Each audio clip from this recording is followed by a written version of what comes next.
Rebuilding bridges. Mending relationships in English. Hello everyone, and welcome to our English language learning series.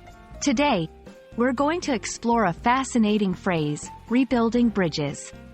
This metaphorical expression is commonly used in English, and understanding it can really enhance your language skills.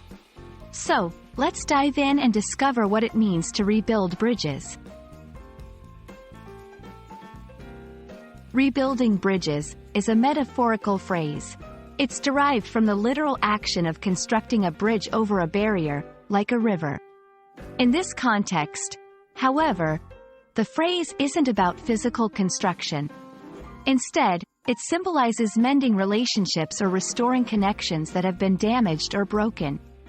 It's often used when people want to improve relations after a disagreement or a period of no communication.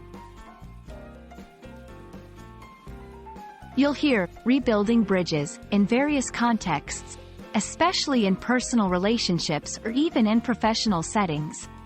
For example, after their argument, they are trying to rebuild bridges. The company is rebuilding bridges with its customers after the recent scandal. Notice how the phrase conveys the idea of making efforts to improve a previously strained relationship. This phrase is not just a linguistic expression but also reflects a cultural value of forgiveness and reconciliation. Similar expressions like mending fences or building bridges carry a related meaning. Each variation emphasizes the importance of positive relationships in both personal and professional lives. Understanding phrases like rebuilding bridges is crucial for English learners, as it helps in grasping the emotional and cultural nuances of the language. We hope this video has shed light on this interesting phrase and its usage.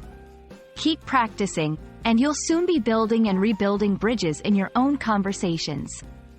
Thanks for watching, and see you in the next lesson.